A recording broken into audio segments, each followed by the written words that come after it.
The Book of Destiny. Translation of Kitab-ul-Taqdeer. Author: Ghulam Ahmed Parwez.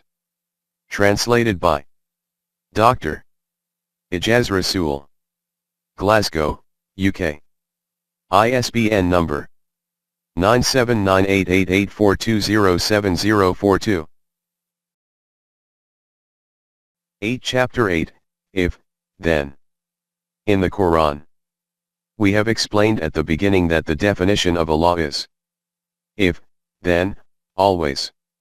In other words, if you do this, or do it like this, then its consequence will be such and such, and whenever and wherever you do this, its consequence will always be the same. Whichever command, ideology, formula, or algorithm meets these conditions, it will be called a law. 8.1 Judicial Laws. There are three known forms of law in the world. First, judicial law. For example, if you steal, then you will be punished with up to 3 years imprisonment and a fine of 1,000 rupees. In this law you will notice that there is no intrinsic connection between the deed, theft, and its consequence, imprisonment or fine. In the code of laws of a country, theft is declared to be a crime and the order for punishment of this crime is issued from the direction of the court. If theft was not declared to be a crime according to the code of laws of a country, or the one who commits theft could not be brought within the grasp of the judicial machinery, then there would be no consequence to this act of theft. In other words, the consequence of a deed is not embedded within the judicial laws, it is levied from the outside.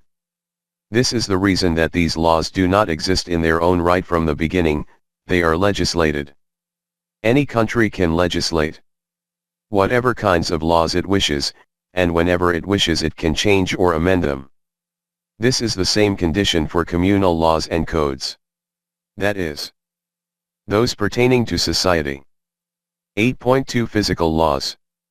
Now let us examine the other category of laws which are called physical laws, or the laws of nature. For example, this law that if put your finger into fire, it will become burnt. Note that in this the consequence of this action is inbuilt within the deed itself, it has not been imposed from somewhere outside. It is not the case that if a country passes this law that in our land fire will not burn a finger, then fire will stop burning it. Or that some individual puts his finger into fire in such a place where no one can see him, and so at that time his finger will not become burnt. These are those laws on which the definition of law as mentioned above is precisely and fully applicable. These laws exist in their own right. They are not devised by man, and are also immutable. 8.3 Permanent Values. Now we come to the third category of laws. For example, if you do not help the needy, you will become destroyed. It is obvious that though this law meets the condition of if, and, then, it neither comes within the domain of judicial or communal laws, nor within the domain of the physical laws of nature. These are called the divine permanent values because they are also immutable and are not devised by human beings but are established by Allah, and are bestowed by Him through Wahi. There is a dual outcome which becomes established through these laws. Firstly, that the communal life of man becomes balanced by acting according to them, and secondly, that the self-personality of individuals become developed. Only the individual who acknowledges the existence of the human self can have conviction in the truth of these values. It is apparent from this that in order to act according to these values, possession of Iman is fundamental. That is, conviction in the human self and in the permanent values bestowed via the Wahi of Allah. The Quran has also highlighted the communal aspect of these laws and also that aspect which is linked to the human self. For example, it has declared zina, adultery and fornication, to be a transgression of the permanent values, and on the one hand calling it a crime in the court of law, has proposed a punishment for it, and together with this has also stated that weakness becomes created as a result of this in the human self. 25. 68. 8.4 Kitab and Hikmat. The Book and Wisdom. In the Quran, Kitab and Hikmat are both declared as being sent down from the direction of Allah. Kitab is the if part of the law and Hikmat is its then. If there is not a then in an order, then that order cannot acquire the status of a law. In the communal world, when lawlessness becomes widespread in some country, then even though if is still present at its place, its then disappears. For example, the law in it was that if you take a bribe, then you will be fired from the job. But what happens in lawlessness is that people take bribes freely but are not dismissed from their jobs, they do not receive the punishment for this crime. 8.5 Difference between Deen and religion. Madhab. In the same way, when Deen descends to the level of religion, then the laws in it adopt the form of such commands to which obedience is considered to be essential, but no tangible outcome of these comes before us. Obedience to them is induced by announcing that the pleasure of Allah is obtained through this, and that He becomes displeased by disobedience to them. But in Deen, commands are established in the form of laws. By obeying them a defined outcome is established, which appears in a tangible form in both this world, and will also appear in the hereafter. This is what is meant by Kitab and Hikmat. Together with Kitab, Hikmat is also made clear so that we can keep checking concurrently whether the command is being acted upon correctly or not. If, by complying with this command, that outcome is becoming established which was described, then it is being followed correctly. If that outcome is not materializing, then we need to stop and see where we are going wrong. This is not the situation in religion. In this, man remains absorbed in his own contented belief, complacency, and does not assess whether the outcome of his action is right or wrong. This is because this reality is simply not before him that any tangible outcome can appear by obeying this command. It is obvious that if you act according to some formula and its defined outcome is not established, but despite this you keep on acting in the same way, then all your efforts will go to waste. The Quran calls this the wasting of deeds. 217. That is, their deeds were wasted, their efforts remained fruitless. In Deen, every effort which is made according to the law bears fruit, in religion it goes to waste. Whatever is stated above, we have noted it in parts earlier as well. But at this place it was felt necessary to reiterate it for another purpose. That purpose is that if the question of if only arises for the one who is the possessor of choice and intent, then the question of if simply does not arise for the one who is constrained. If you do this, then its outcome will be this. The meaning of this is that whoever is being addressed has the choice that if he wishes he can do this, and if he wishes he does not have to do this. It can only be said to someone with eyes that if you keep your eyes on the path when walking, you will save yourself from falling into a ditch. It cannot be said to a blind man that if you keep your eyes on the path then you will not fall into a ditch. Hence, for the Quran to say to human beings that if you do it like this, then this will be the consequence, proclaims man as being the possessor of choice and intent, not as being constrained. In this connection, the Quran has generally used the if, then, in a fa sequence, and at some places has also stated that you are told to do it like this, so that la alakum. In both cases the purpose is the same. At this point we wish to illustrate the wisdom of the use of if, then by presenting a few laws from the Quran, from which it will become clear that man is possessor of choice in his actions. 8.6 A few examples from the Quran. 1. The essential consequence of Iman and Salih deeds is the life of paradise, that is, if you accept Iman and do Salih deeds, then its outcome will be the life of Jannat. 2. 25. 2. If you follow our teachings, then there will be no fear and grief. Qaf and Huzn. 2. 38. If you keep your wealth openly available in the path of Allah, then there will be no fear and grief. 2. 262, 2. 274, 2. 277, 6. 48, 46. 13. 3. If you accept some parts of the book, code of laws, and reject some parts, then you will be humiliated and ruined in this world and will suffer a severe chastisement in the hereafter. 2. 85. 4. If these people had accepted Iman and acquired taqwa, then they would have received an excellent recompense. 2. 103. 5. If you keep my laws before you and do not ignore them, then I will add an increase in your eminence and loftiness. 2. 152. 6.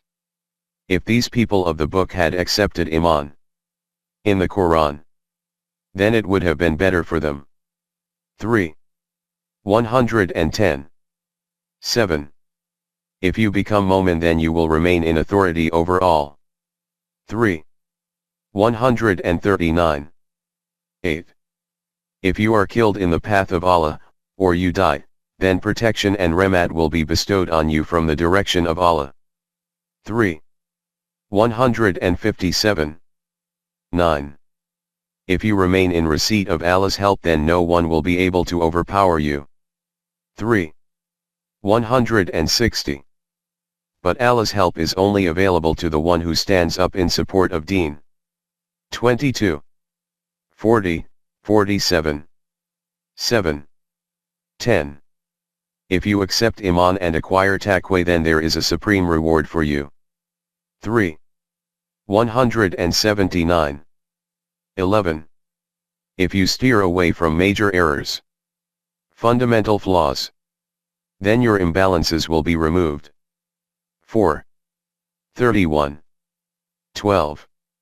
If these people of the book had accepted Iman and acquired taqwa, then we would have removed the imbalances in their life. 5. 65. If they had continued to obey the wahi of Allah, then they would have kept receiving the means of sustenance from the heavens and the earth. 5. 66. The doors of the bounties of the heavens and earth would have opened for them. 7. 96. 13. The one who accepts Iman and then does not include injustice, zulm, with his Iman acquires peace and receives guidance towards expansive paths. 6. 83. 14. If you adopt taqwa, then you will achieve a life of distinction. 8. 29.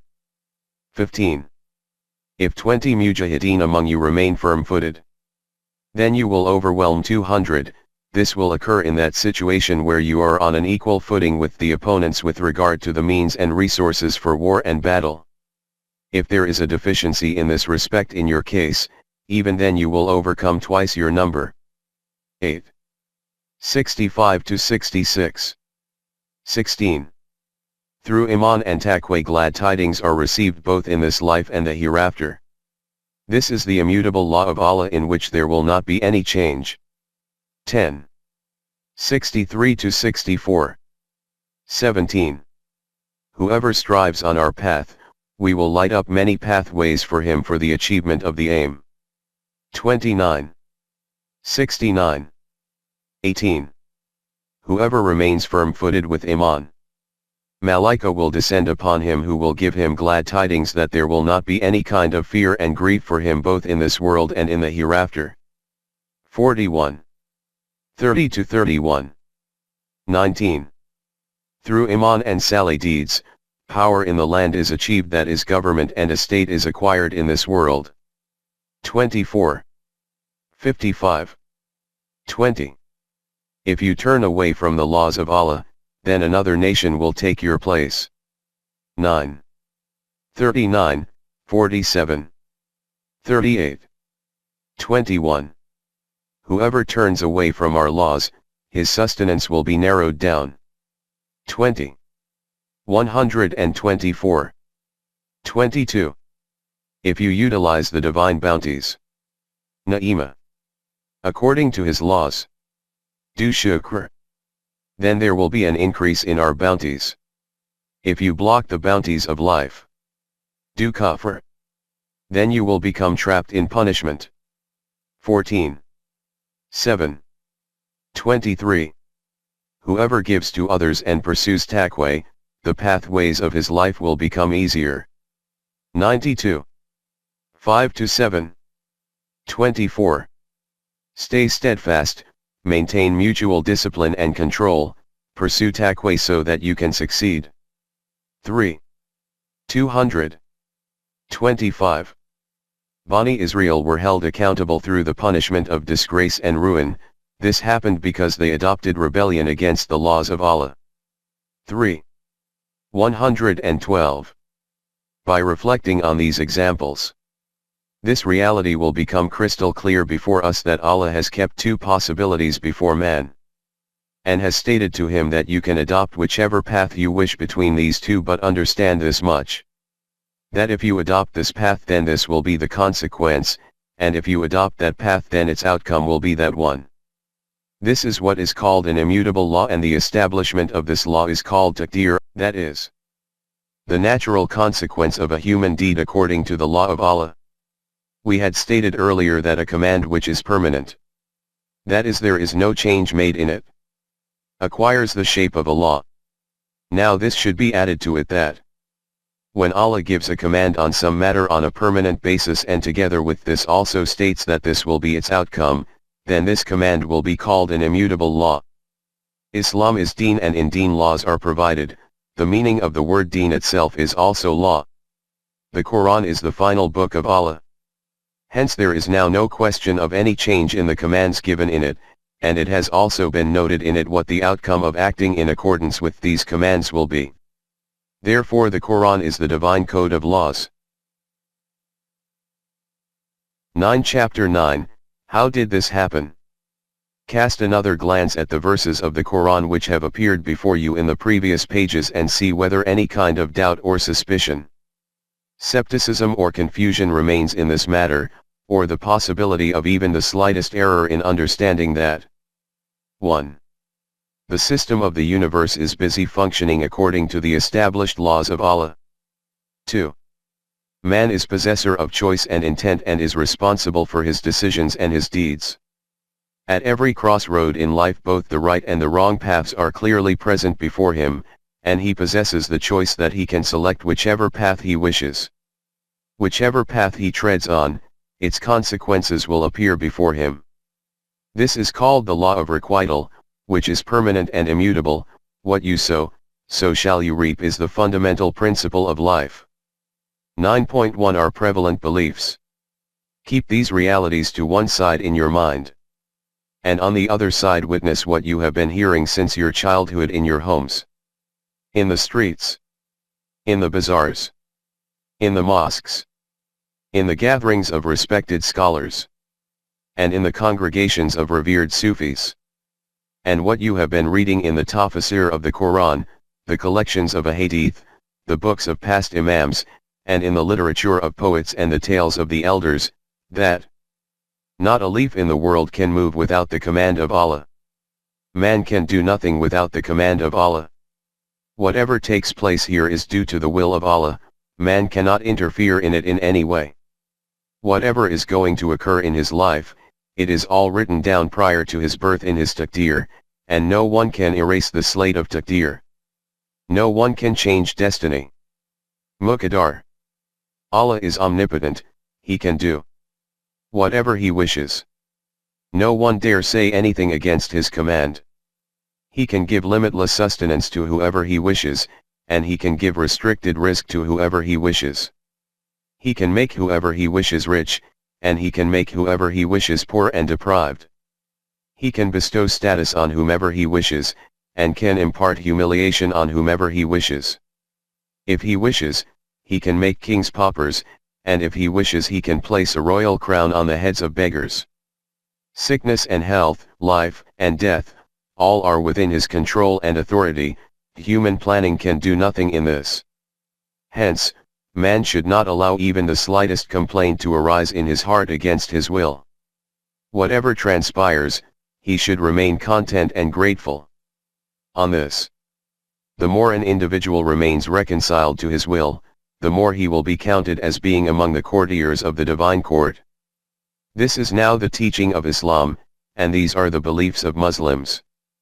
You will surely be astonished how these beliefs became prevalent among Muslims in opposition to such clear and transparent teaching of the Quran, and became prevalent in such a way that they transformed into actual deen themselves, and became ingrained with such intensity in the depths of the subconscious that even if some fleeting thought arises in opposition to these at any moment in time in someone's heart, he begins to tremble, thinking that who knows how big a sin has been committed due to this.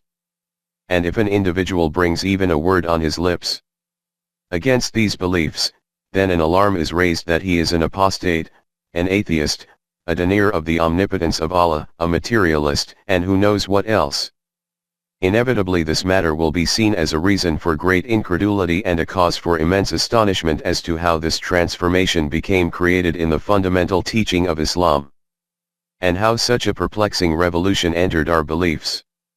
And this is despite the fact that the Book of Allah is present with us in such a way that no change has occurred in even a single word or punctuation mark in it. And its recitation is done day and night, morning and evening, darus are presented regarding it, tafsir are written about it. Just ponder, is this not the place where we need to halt, and with profound patience and calmness, intense reflection and reasoning, analyze how did this happen? When did it happen? Why did it happen? And is there any possibility of rectification of this or not? 9.2 Former discourses on Ilm al-Kalam are meaningless. There has been so much written around the issue of Taqdeer amongst us that perhaps not even a fraction of this has been devoted to any other issue. Since this issue has been made a constituent of Iman, details of this will come later. Therefore it was not possible that a book is written about Islam and Taqdeer is not mentioned in it. Over and above being written about in passing, enormous, voluminous, dedicated tomes have been authored on this topic, but the skill of those who generate complications is such that the more they tried to resolve this issue, the more complex it continued to become. And the reason was that instead of carrying out analyses according to the Quran, they made it an abode of philosophical intricacies and intellectual sophistries, and discussed aspects which were outside of the Quran from the religious point of view. We feel that entering into a discussion about these details is non-productive. Not only because a ship is needed to travel this shoreless ocean, but also because if we present these before you, you will simply not be able to comprehend what their meaning is and what their connection with deen is. In light of the viewpoint with which we reflect on the issues of life today, knowledge about the Ilm al-Kalam of that era has now become obsolete and useless. It is obsolete, and for the modern-day intellect it is complex, in fact also vague. For example, Imam Ibn Hazm Andalusi is counted as being amongst the renowned scholars of the past. He has carried out a detailed discussion under the topic of Qada and Qadar in his famous book, Al-Malal wa al-Nahal. This discourse begins with the following question and answer. These people, who are convinced about action through the possession of ability, have said that when this question is posed, does a kafir have the ability to accept this iman for which he has been commanded, or does he not have the ability for this? They replied that a kafir has the ability to exchange iman, that is, that he will not remain in kufr forever, but will cancel it and will replace it with iman. The answer which is essential for this is that he is apparently in possession of the ability due to his healthy body and absence of any limitations on the sum total of iman and kufr, while he remains a kafir, and until such a time that Allah helps him, he will remain without ability. When he is accorded help, his ability becomes completed, and then he acted. If it is said that in that case, he has then become possessor of this ability and become responsible for his actions, then we will reply, yes. Now just imagine that if this discussion, which is spread across hundreds of pages, is presented before you, what will you achieve from this? Amongst us discussions have taken place in a similar fashion on this issue. Endless books have been written along these very lines, and this is what is being taught in our religious institutions and establishments of higher learning. 9.3 History is untrustworthy. And now the question which remains is, who was responsible for initiating these new and against the Quran beliefs, and how did they become not only a constituent of Islam, but became declared as the origin and basis. Its connection is with history, and from the historical perspective. And on hearing this, you will certainly be taken aback, but it is a fact that our record about the initial era is very untrustworthy. This discussion is not related to the topic which we are viewing, hence we do not wish to enter into details about this at this point. Briefly, its reasons are as follows. 1. Our earliest written history, which is considered to be not only authentic, but in fact is viewed as Umm-ul-Tawarikh, the mother of histories, is the history by Imam Tabari, which has been concluded in 13 volumes. This history was recorded almost 300 years after the initial era, the time of Rasulullah, and that 2. In this way that it was based not on some prior written record, but on oral narrations. In other words, Imam Tabari has written that I heard this version from so and so, who in turn heard it from so and so, and in this way this spoken series of narrations reached to the initial era. To what extent a history which is compiled in this fashion can be trustworthy is obvious. After this, whatever books on history there have been among us are based on the history by Tabari. This is why it is called Umm-ul-Tawarikh. 2. Only that history which is unbiased and compiled objectively can present events in their original colors. During the era in which our history was compiled, the Ummah had become divided into sects. Therefore during this era, not only history, but whatever was written was not able to remain untainted by sectarian beliefs and tribal prejudices and inclinations. In that era the issue of Taqdeer itself had also become a basis for sectarianism. This is the reason that Abu Zar Misri has said that it is hard today to determine who was the initial proponent of the doctrine of Jabr. In his words, it is very difficult to determine about a sect which acquires the form of a specific group, who its initial founder was. Hence, identifying the starting point of the sect is not an easy task. 3. This belief regarding the greatness and sanctity of forefathers was made commonplace among us, that to pass any criticism on whatever they had written, in fact, whatever is related towards them, is against their high stature, rather it is a severe insult to their honor and an unforgivable sin. Now it is obvious that the nation in which such beliefs are rife about these figures from the past, how can its history be examined with a critical eye, particularly when this kind of critique is declared to be even kufr and apostasy? The nation whose children are taught this lesson, that the mistakes of forefathers cannot be questioned, how can its past literature be sifted through the sieve of knowledge and reason? 9.4 The correct approach to history. These are the reasons on the basis of which our history cannot be declared to be trustworthy. As far as the eminent character of Rasulullah and the circumstances and details about his companions are concerned, for that we have the authority and evidence of the Book of Allah, the Quran, in whose truth and integrity we have iman. The part of our history which is related to that era can be evaluated in this way, that those events in history which are such that they go against the authority and evidence of the Quran, they are false and hence worthy of rejection, and those events which are in accordance with its authority and evidence, they can be considered as being correct and acceptable. But we do not possess any such criterion for the evaluation of history following this era.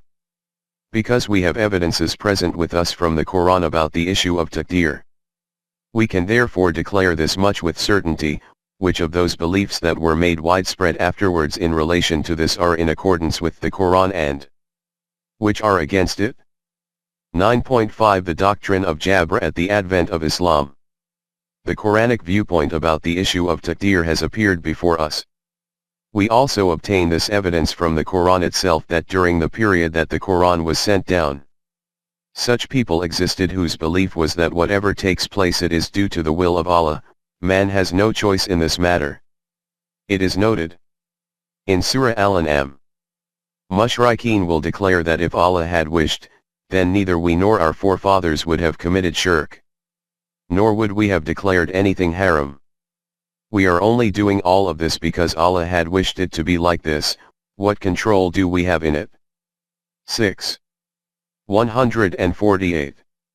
The Quran has stated that these people falsify the truth and reality. In this connection, see verses 16, 35, 43, 20. In Surah Yasin it is stated, when they are told to spend their wealth to remove the hunger of those who are hungry, then those people who are kafir say to the mu'mineen that if it was the will of Allah that these people do not remain hungry, then He would have provided rizq to them Himself. It is evidently clear from their being hungry that Allah simply does not wish to provide them with rizq. Hence, how can we provide rizq to those whom Allah does not wish to provide with rizq? This would be tantamount to going against the will of Allah. 36. 47. The Quran declares that these people are immersed in a blatant state of misguidance.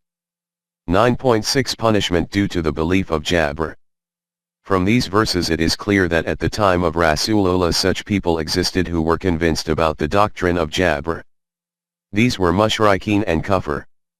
The Quran refuted this belief of theirs, and together with this provided such positive teaching due to which the root of these kinds of beliefs was severed. In the light of the Quran, the issue of Taqdeer was solved with such ease that no further doubt or suspicion even remained in this regard, and no one required any kind of further elaboration. If any doubt arose anywhere about it, then this was immediately resolved. For example, it is noted in the hadith that a thief was brought before Caliph Umar, and he asked him, "Why did you steal?" He replied that, "This was merely the decision of Allah." At this Caliph Umar imposed hud on him and also added a punishment of lashes. When he was asked the reason for this double punishment, he said that the punishment for stealing is hud, and the lashes because he leveled a false accusation against Allah. Among Muslims, as long as the Quran remained the source and foundation of deen, the doctrine of Jabr was not able to embed among them. It is obvious that the ideology which the Quran explicitly declares as being shirk and kufr, how could it find a place among Muslims? But when the Quran disappeared from their sight, or was made to disappear, and that central authority, that is, the system of the state based on Risalat, no longer remained, which was responsible for keeping the beliefs and masalak of the Ummah bound within the shores of the Quran, then all kinds of non-Quranic beliefs and concepts kept becoming a part of Islam. Among these was also the issue of Taqdeer. In fact, it is stated that the very first sect which appeared within the Ummah on the basis of this belief was the Jabriya sect. And there was a particular reason for this. 9.7 The evidence of Harmzan. Before the advent of Islam, the Arab nation consisted mostly of tribes of desert dwellers and nomads who used to live life by herding goats and consuming dates. To their right and left were those empires of Persia and Rome, whose civilization and culture, power and glory, had been legendary for centuries. Evidence for the degree of disdain with which the inhabitants of Persia viewed these Arabs as being lowly can still be found today in the Shahnameh of Ferdowsi. These Arabs accepted a deen like Islam, and from this such a revolution arose in their hearts. An outlook that within a short period they became rulers of the vast and wide empire of Persia. Obviously, this was an unbearable shock for the Persians. They were defeated in the battlefield at the hands of Arabs and came under their control and authority. But the deep wound which was caused to their hearts as a result of this could not be healed for a very long time. As a result, the fire of revenge kept simmering in their hearts. They knew that the secret of this immense power of the Arabs was concealed in those concepts of life which the Quran had bestowed on them. After suffering defeat in the battlefield, when a governor of Persia, Harmzan, having been captured, was brought to Medina, Caliph Umar inquired from him that the Persians were that nation which considered it to be beneath them to even fight against the Arabs. And if the Arabs ever had a skirmish with them, then a tiny contingent of their army would cause the Arabs to flee. Why has it now happened that the whole nation of Persia has been so heavily defeated by a handful of Arabs? The answer which Harmzan gave is worthy of deep reflection. He said that the truth is that before this, when we used to have confrontations, the Arabs used to face the Persians alone, hence it was not at all difficult for us to overcome them. But in the confrontation which took place this time, the Persians were alone in this, but the Arabs also had their Allah with them. Who could fight against the combined might of these two? And so we were defeated. Now the Arabs also had their Allah with them. This was the real secret of the power of the Arabs, with which the Persians were very well acquainted. The meaning of being with Allah was that a transformation had taken place in the hearts of the Arabs due to this deen which their Allah had bestowed on them. As a result of this change in heart and vision, those revolutionary passions which arose in them, and that determination which was awakened in their hearts for the sake of their high and lofty aim in life to unflinchingly oppose every non-deen power in the world, even to the laying down of their lives, no nation in the world was able to compete with this. The Persians and Byzantines were all aware of this secret, hence their endeavor was to divert the Arabs away from these concepts of life which were the reality and basis of their successes and achievements. 9.8 The plot of Christians and Jews. A severe blow was also caused to the self-concocted religions of Judaism and Christianity due to the advent of Islam. Furthermore, due to the rising power of the Muslims, a tremor had appeared in the foundations of the powerful fortress of the Byzantine Empire, and Jews received an enforcement order to exit from the Arabian Peninsula.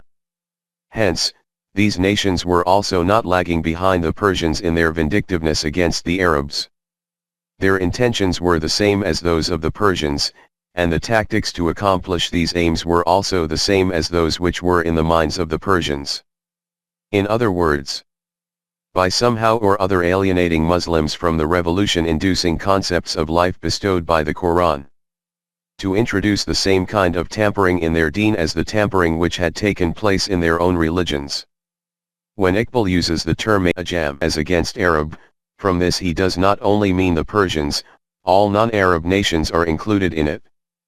And when he presents Arab Islam in opposition to Ajami Islam, then by Arab Islam he means that deen which was bestowed by the pure Quran.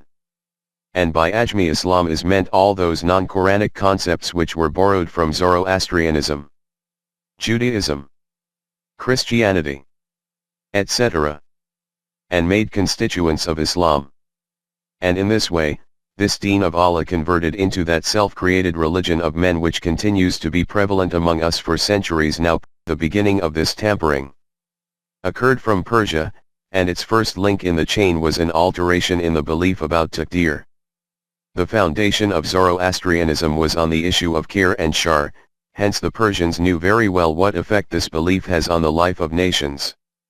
They were well acquainted with this secret that a nation which holds this conviction that man writes his own destiny with his own hand and that his place among the ranks of nations in the world is defined by his doctrines of life, and his deeds and character are in accordance with these, then that nation becomes the possessor of immense powers.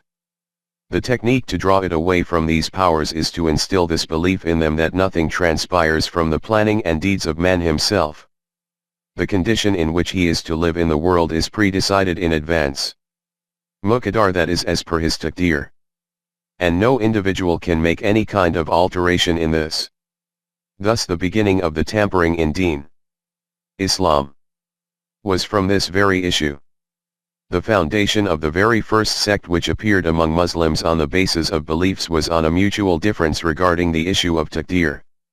This tale is interesting as well as extremely instructive. And acutely painful too. It is not a tale, it is a tragedy about its decline, it is grief about its state of ruin, it is an obituary about its demise. 9.9 The Asawara of Persia. In Persia there was a group of men of knowledge and intellect and a political class who were known as Asawara. Think of them as advisors to the Persian royals. Akazara. Just like the 9 viziers of Akbar. These aristocrats of the royal court used to be gifted with a bracelet of gold as a mark of distinction. This is why they were called Asawara. The meaning of al-sawar is that of a bracelet. In addition, the aim of this metaphor which has been described in the Quran regarding the inhabitants of paradise that they will be given gold bracelets to wear, is a reference to their lofty status of distinction. After the defeat of Persia, the Persian army in general and the Asawara in particular petitioned Sa'd bin Waqtas, the conqueror of Persia, that whatever entitlements are available to the Muslims, if these are also made available to us, then by accepting Islam we wish to settle down in Muslim habitations. This condition of theirs was accepted, and in this way these people settled in Kufa and Basra etc. Today, though we are not aware of the details of this reconciliation in view of which this permission was granted, when we look at the consequences and outcomes of this, then the conclusion towards which the mind is drawn is that this decision was not a wise one. The reason is very clear. As is well known, Persia was the home of a very ancient civilization due to which the artificialities of a wrong culture and the formalities of warped traditions had become a part of their life. The Malukiyat, the priesthood, and the capitalist system were flowing freely through the veins of their society like lifeblood. The basis of their religion was on Zoroastrian beliefs. Their wise men, particularly the Asawara, were experts in discussions and observations about matters relating to philosophy, logic, theology, and metaphysics, etc. In contrast to them were the Arabs, whose life was simple like the starkness of a desert, and whose intellect was unpolluted like the atmosphere of a jungle. They were neither acquainted with the machinations of the realm of politics, nor were they familiar with the minutiae of ontological issues, or the intricacies of philosophy and logic.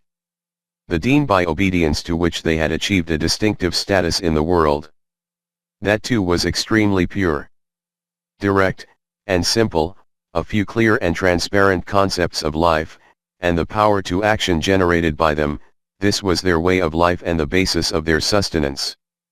Now just reflect that in such a nation with straightforward minds and pure vision, if the Persian mentality finds opportunities for contaminating these, and then they also come with a specific objective, it is obvious what will then be the outcome. The simple minds of Muslims could not compete with the trickeries of their intellect. These people became integrated within the habitations of Muslims, where they began to insidiously spread their own ideas. History informs us that the name of the very first individual among Muslims who initiated the issue of Taqdeer was Mobid bin Khalid Yahani, and tells us that he had taken this issue from Abu Yunus, who was connected to the Asawara. This belief was taken forward from Mobid by Gilan Damashqi and spread further. According to this belief, man is declared to be merely a constrained being and trapped in the chains of a predestined kismat. From this respect this group is called Jabriya. 9.10 Christian influences. The doctrine of Jabr was also the foundation of Christianity. This belief that a human child is born with sin, and that no deed of man can erase the mark of this initial sin is absolute Jabr. Then, according to the Bible, Isa had said this prayer in the last moments of his life that, "O God, your will is to be met, not mine." This was the foundation of the belief to be content with the will of God. Thus, according to a narration from history, Gilan Damashqi, who was from the Qubti tribe, had taken this doctrine of Jabr from a Christian, who had become a Muslim and later reverted again to Christianity. The doctrine of the duality of Khair and Shar also existed among Jews. When Bani Israel chanced to live around the area under the rule of Khosrow 108 during the hegemony of Babylon, their intermingling with the Persians was a necessity. 9.11 The Jewish influences. After this, their release from Babylon and rehabilitation in their former homeland was also owing to the kindliness of the Akhazara of Persia. Due to this, they became even more influenced by the Zoroastrians. The doctrine of the duality of Khair and Shar was introduced among them in this manner, and their interest in metaphysical ontological issues added further polish to it. The Jewish Institute of Ontology in Alexandria was the center of philosophy in this era. Hence, one report from history is also that the founder of the doctrine of Jabr was Ja'ad bin Durham, who, though he was himself a Muslim, had taken this belief from a Jew in Syria. From Durham this doctrine was learned by Yam bin Safwan, who was from Khorasan. He disseminated this belief with such fervor and intensity that the name of the sect of Jabriya itself became Yamiya. Thus this sect is known in history by this name.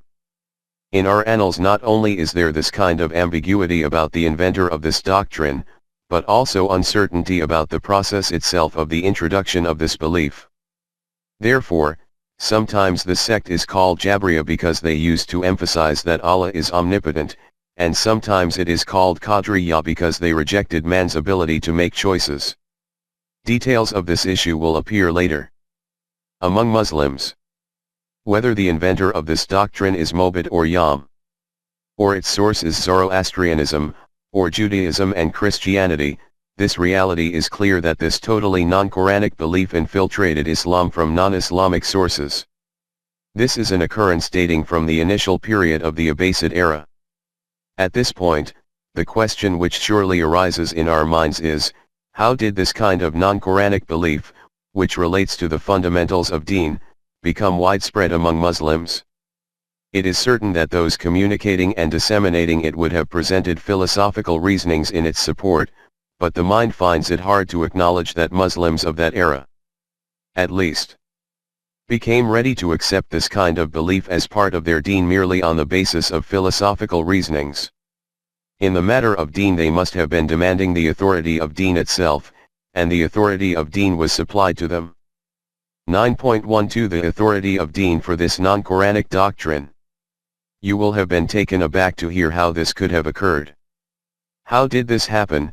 This tale is also very strange and instructive. From this not only was authority for this one belief, Taqdeer, received, to whatever extent contamination by non-Quranic concepts occurred in deen, their basis was also on this same authority. 9.12.1 A Hadith. Allah had declared his book, the Quran, to be the foundation of deen, and Rasulullah himself used to follow it and present its teachings.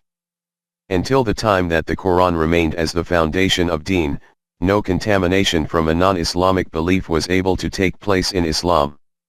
The contaminators of deen first of all removed this foundation from its position, and made this belief commonplace that in deen the authority and final verdict is not the Quran alone. Together with the Quran there is another thing similar to it, misluhu ma'ahu, and those are ahadith. Initially all that was proclaimed about the ahadith was that the Quran becomes further elucidated from these. After this, they advanced forward another step. Among the Jews there was this belief that the wahi received by a nabi from Allah consists of two types. One is Torah Shab Kitab, that is wahi jali or wahi makshub, and the other is Torah Shab Alpha, that is wahi kafi or wahi ger makshub. Wahi makshub is recorded in the Book of Moses, and wahi ger makshub consists of those narrations via Harun which are prevalent among the nation. The whole edifice of the Shariat of Jews is dependent on these very narrations. The Quran has only described one kind of wahi, all of which is preserved within its folds. But now this belief was made commonplace among Muslims that even the wahi which Rasulullah received from the direction of Allah was of two types. One was wahi makshub or wahi matlu, which is documented in the Quran, and the other was wahi ger makshub or wahi ger matlu, whose compilations are these narrations. These are what are called a hadith. Both of these are from the direction of Allah and are the equivalent of each other.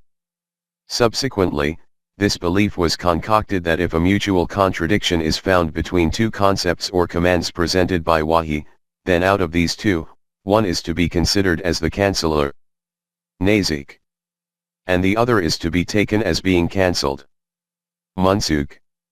As a logical conclusion of this belief, it was said that if a contradiction is found between the Quran and a hadith, then it should be understood that the hadith has cancelled the command of the Quran, that is, a hadith became declared to be the cancellers of the Quran. In other words, a hadith became declared to be the authority and criteria in deen, and the Quran became relegated to the earning of sawab through its recitation. Rasulullah had not given any compilation of his own hadith to the Ummah. Rasulullah had only given the Quran, in a compiled and complete form, to the Ummah, which exists among us, word for word. After Rasulullah, the righteous caliphs, Khulafa Rashidin, and even other distinguished companions did not compile any collection of a hadith. Abu Bakr Siddiq and Umar Farooq had even strictly prohibited the writing and narrating of a hadith so that no contamination could take place in deen. But when the belief mentioned above was concocted about a hadith, then the need arose for the compilation of collections of a hadith. Thus the collection of a hadith which is declared to be the most correct, that is the compilation of Imam Bukhari, was compiled in the 3rd century Hijri. Imam Bukhari died in 256 AH. The remainder of the collections were compiled after him. Only the collection of Imam Malik Muwatta was compiled before this, but it contained very few ahadith. All these collections of ahadith were not compiled through any prior existing written record. They were compiled from hearsay through people. Just ponder that 250 years after the death of Rasulullah, those ahadith which will be compiled based on merely the verbal utterances of people, what will be their scholarly and historical status? Leaving aside their status in deen. But these ahadith, which were, at the most, attributed to Rasulullah, that is those who were verbally narrating them only attributed them to Rasulullah, were proclaimed as being the most accurate ahadith of Rasulullah, and it was decreed that kufr will necessarily become applied from the rejection of even one of them. In this way, leaving aside the possibility of the error and omission which can be made by the narrators of these ahadith, just ponder on the allowance and leeway which emerged for the concoction of false ahadith, and relating these to Rasulullah. How far and wide these concocted ahadith were disseminated can be assessed from just one thing that Imam Bukhari has written. That when he began the task of collecting ahadith, he found 600,000 ahadith.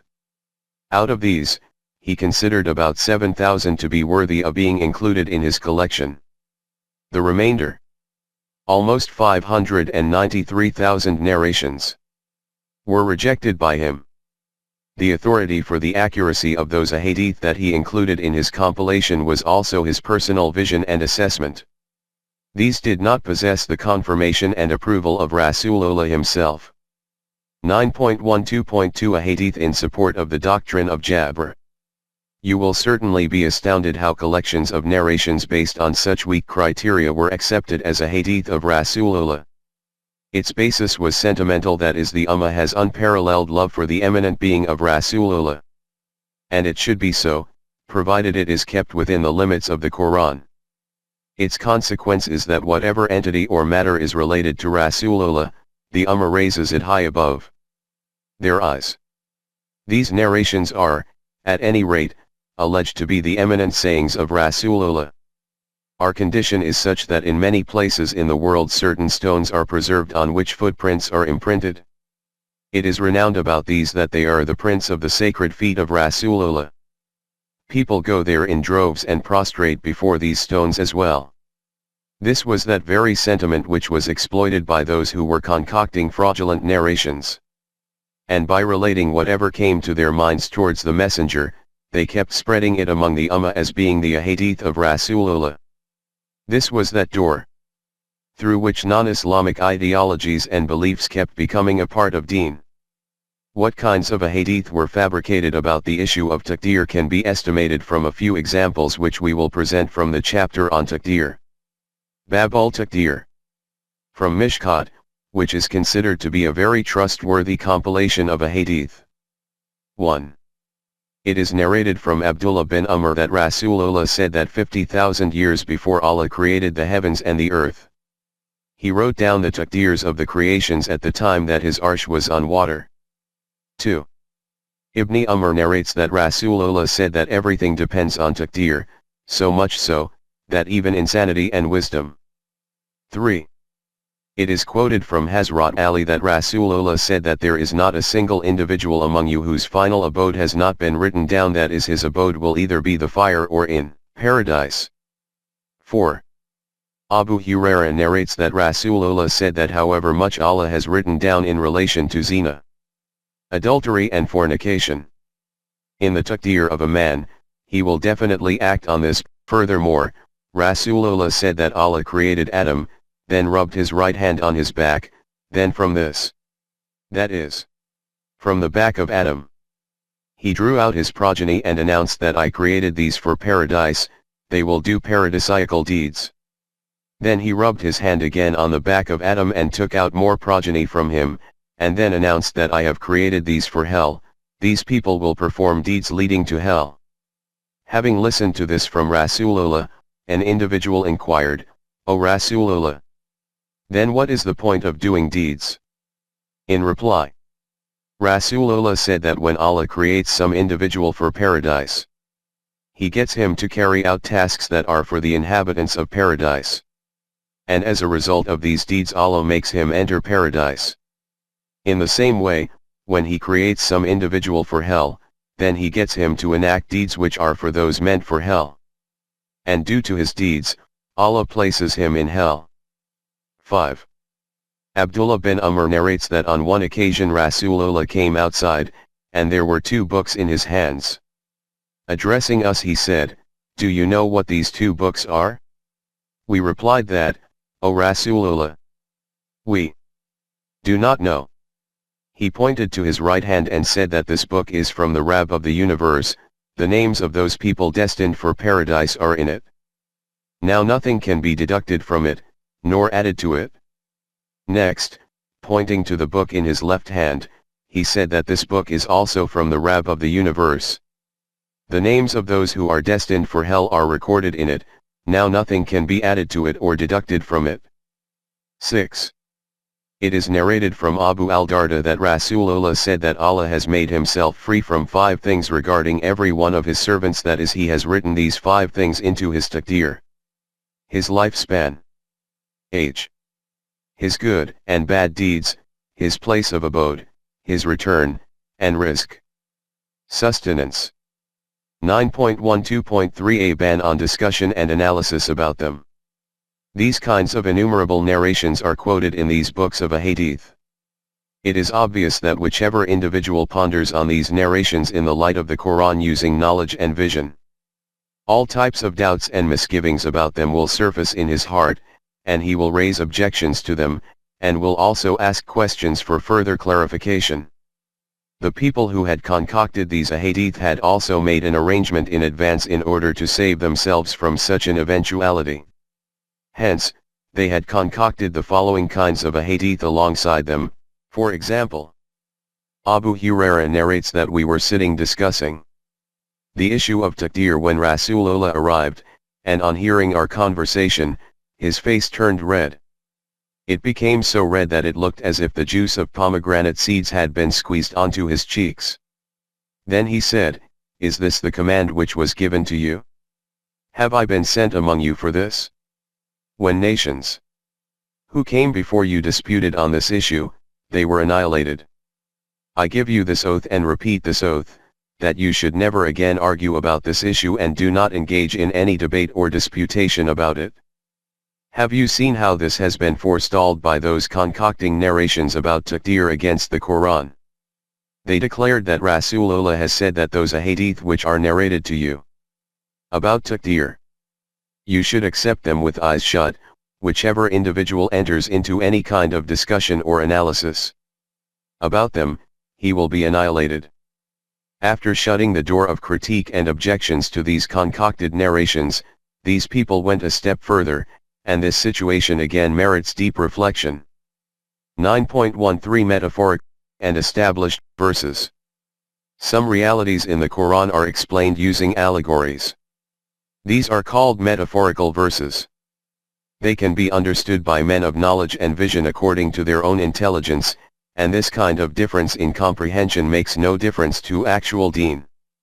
For example, it is noted in the Quran about Allah that He became established on the throne. Arsh. 10:3.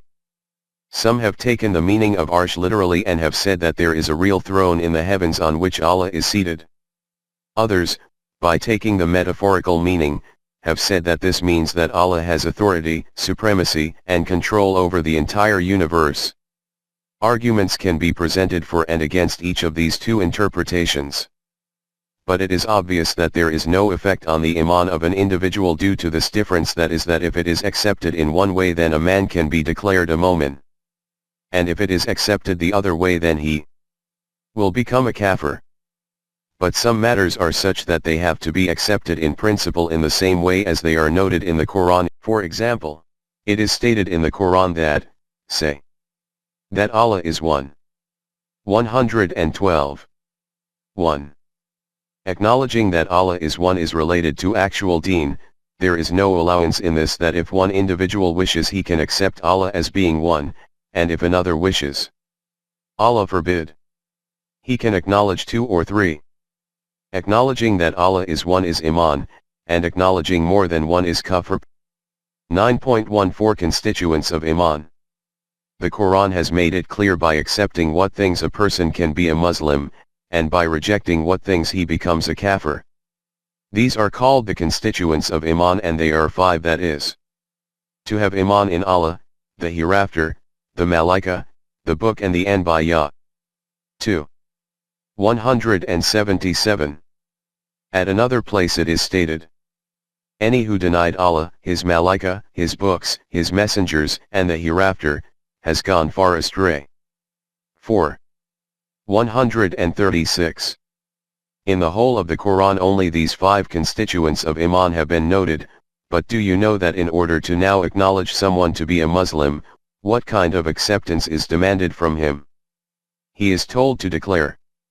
And you may also have been told this: I have accepted iman in Allah, in His malaika, in His books, in His messengers, on resurrection after death, and on this matter that virtue and evil, wrong and good, benefit and loss, khair and shar, all have been preordained.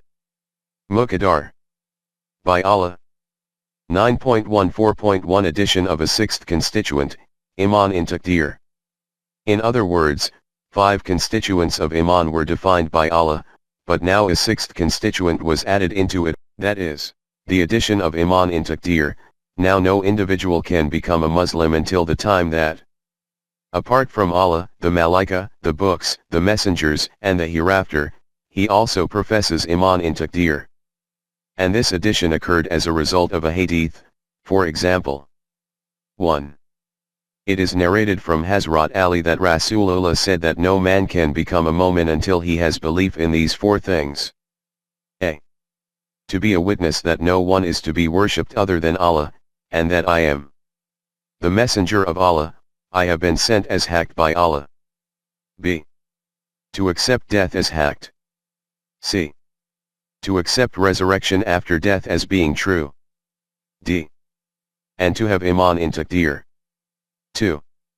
Ibn Welmi narrates that when Abi ibn Ka'b came to me, I told him that some misgivings have arisen in my heart about Taqdeer. Narrate some hadith to me, so that by listening to it perchance my unease may be eliminated. He said that if Allah grips those living in the heavens and the earth in punishment, then He will not be one who does any kind of injustice to them. And if He has mercy on them, then His rahmat will, in any case, be better and more superior than their deeds. If you spend gold equivalent to the size of the mountain of Uhud in the path of Allah, then this good deed of yours will not be acceptable to Allah until the time that you have total iman in Taqdeer. And you fully comprehend this point, that whatever has come to you, it was not going to be hindered and was not going to err. That is, you were meant to face it. And that thing which was not meant to reach you, it would never have reached you. That is, whatever you have achieved, it was not due to your own efforts but was destined to be like this in your muqaddar. And whatever thing you did not receive, you would not have achieved it despite your efforts, because this was the way the Taqdeer of Allah was meant to be. If you hold a belief contrary to this belief, that is, your belief in the Taqdeer of Allah is not absolute, and you die in this condition, then you will most definitely be consigned to hell. Ibn Welmi narrates that having heard this testimony from Abi ibn Ka'b, I went immediately to Abdullah ibn Masud. He also said the same. Then I went to Hadifa bin Alaman, he also said the same.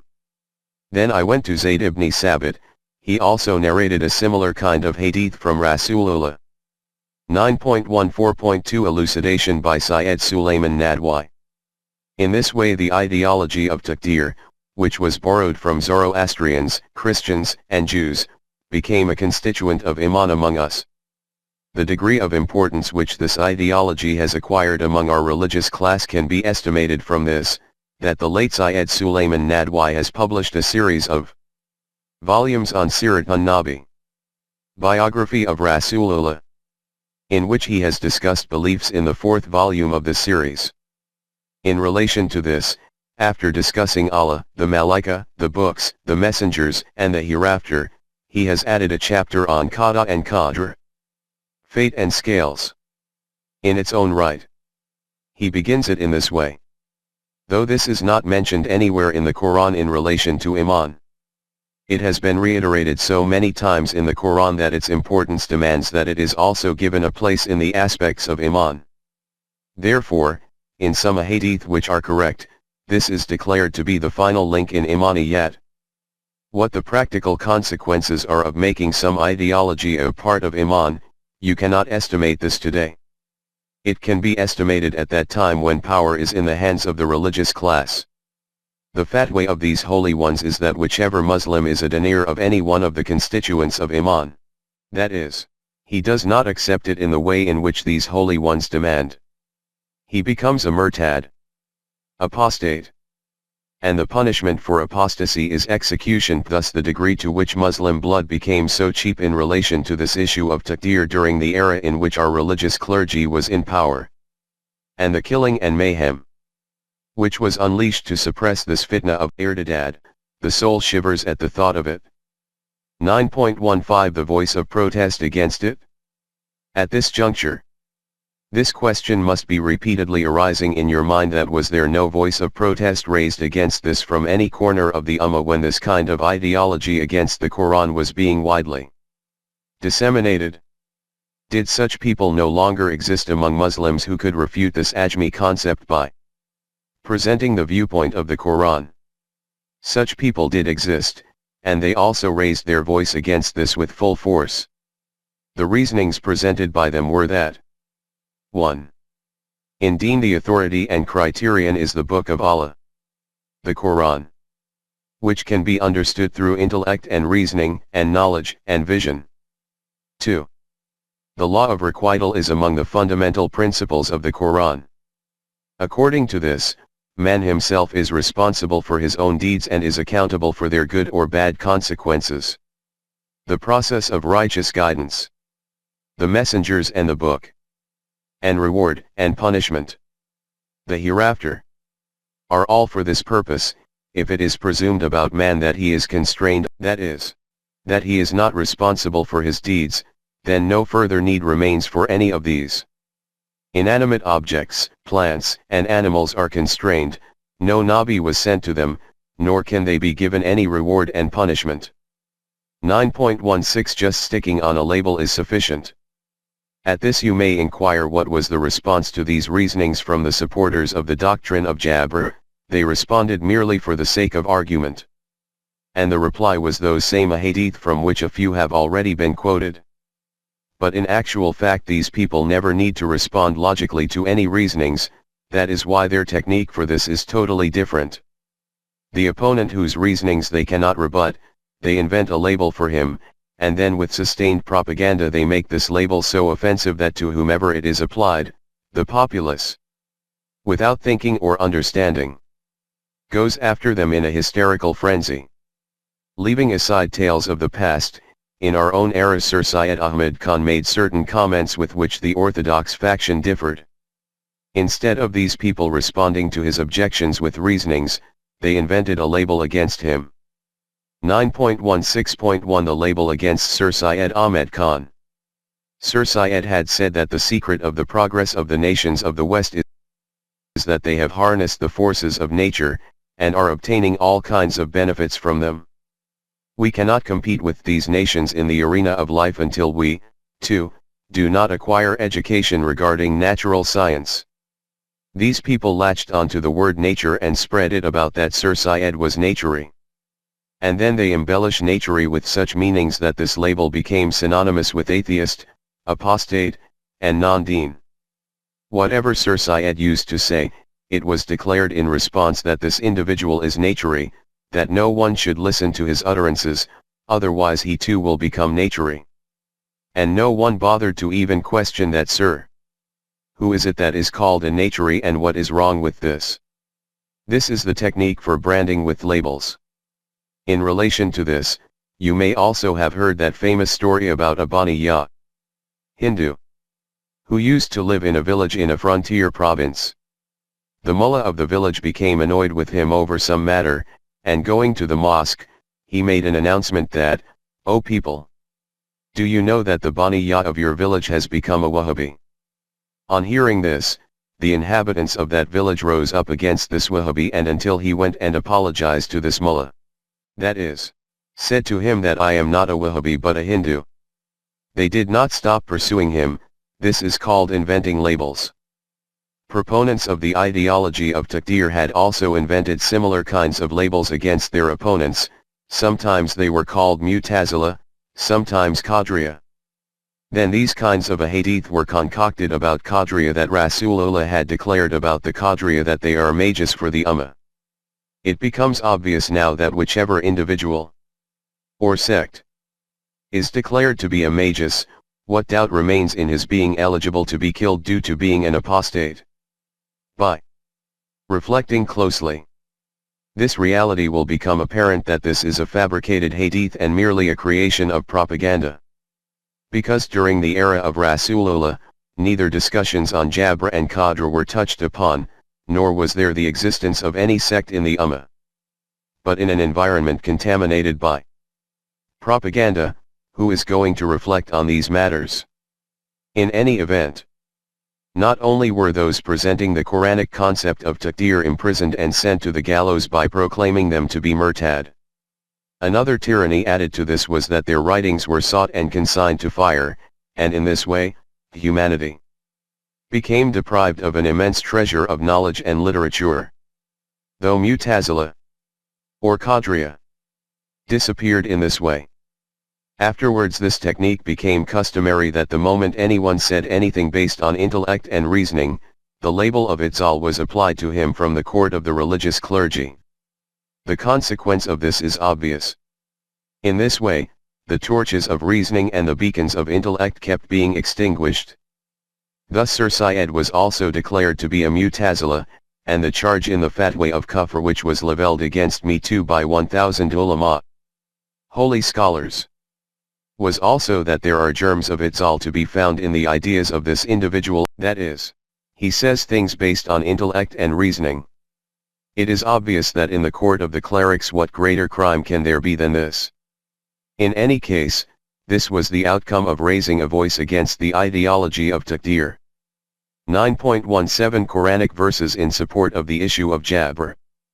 In connection with this discourse, these kinds of verses of the Quran were also presented by supporters of this doctrine of Jabr, in which, for example, it is stated that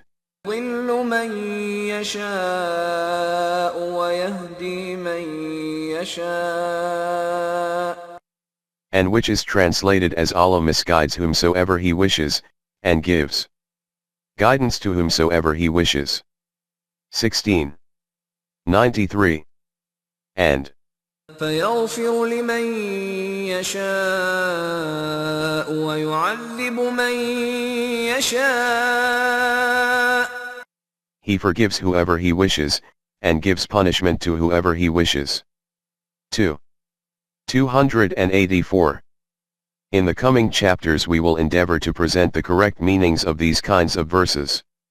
It should be made clear that even if these verses had not been presented by the supporters of the doctrine of Jabr, even then it was essential that their correct meaning should be brought before us, because without this the issue of Taqdeer cannot be truly understood.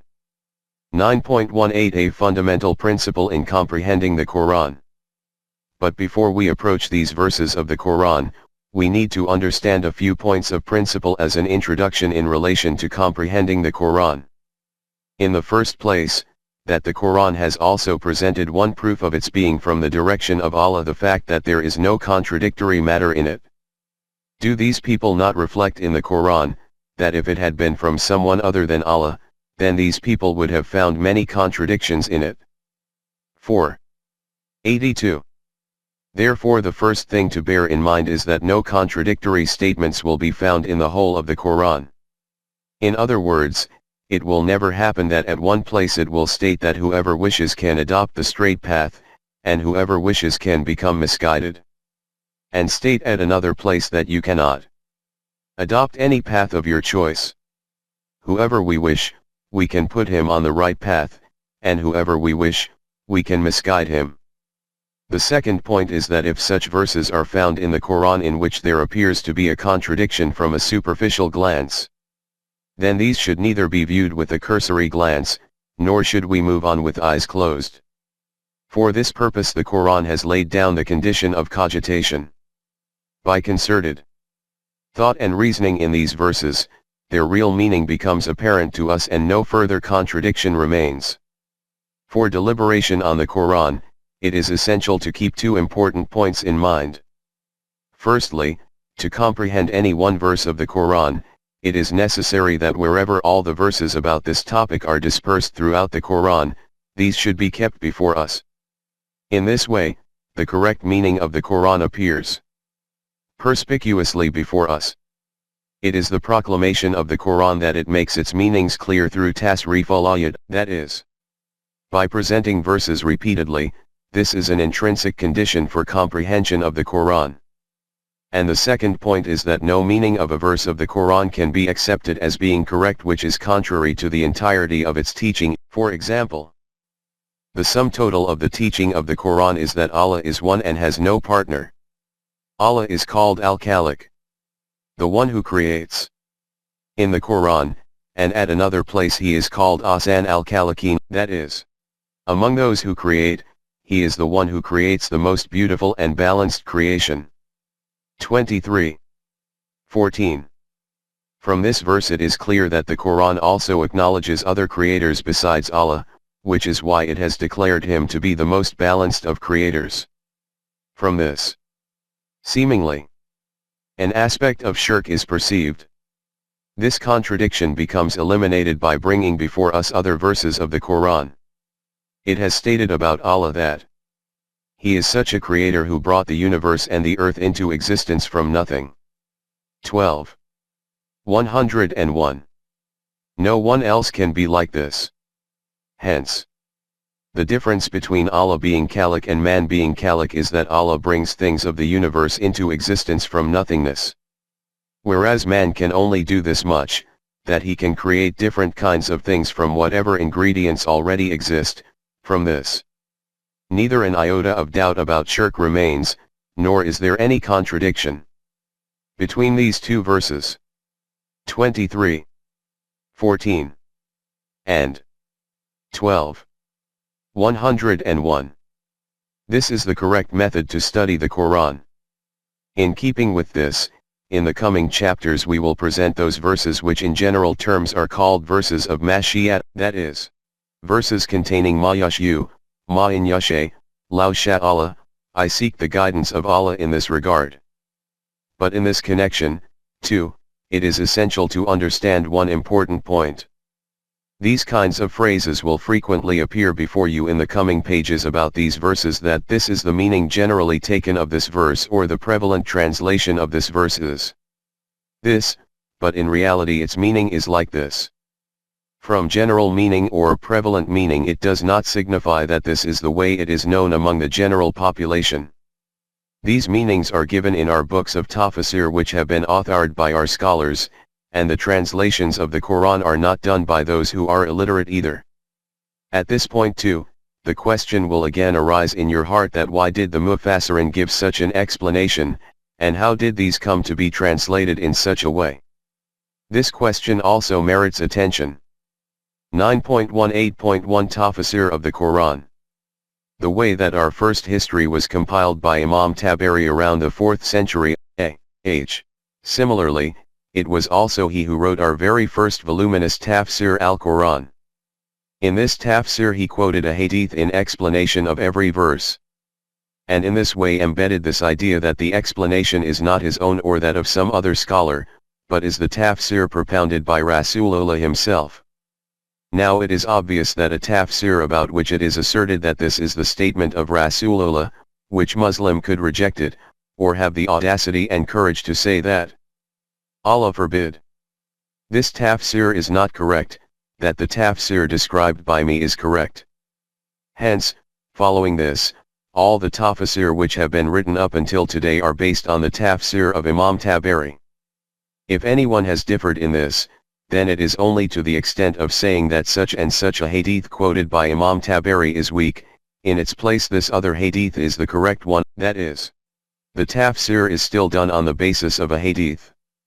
After this, when it was the turn of translations, then it is obvious that this issue was ensured that the words of the translation should not be different from those of this tafsir which is continuing to be inherited from the past in line with a hadith. Together with a hadith, this belief also continues to be handed down among us that to differ even slightly from the path of forefathers is a cause for great sin. If it had been adjudged about a hadith that these are not definitely and unquestionably the sayings of Rasulullah, rather are those words and actions which are attributed to him, and that forefathers were also, in any case, only human beings like us, then a different meaning could have been taken of the verses of the Quran from these tafsir in the light of knowledge and vision, and reasoning, and evidence. The outcome of not perceiving it like this was that comprehension of the Quran literally came to a standstill. If exposition of the Quran had been done from the Quran itself, and it was interpreted in the light of human knowledge in our own respective eras, then the complexion of these tafsir of the Quran would have been something entirely different. I have tried to comprehend the Quran in this very way and have defined the meanings of its verses in the same way. And as far as translation is concerned, as has been clarified in the preface of this book, translation of the Quran cannot be done in any language of the world. Synonyms for the Quranic words cannot be found in any language. This is why although an exposition mafhum of the Quran can be done, it cannot be translated, its meanings cannot be truly understood through the words of a translation. This is the reason why, instead of doing a translation of the Quran, I have compiled a mafhum. It is this mafhum which will appear before you in the coming pages, and its authority will be the Quranic verses themselves.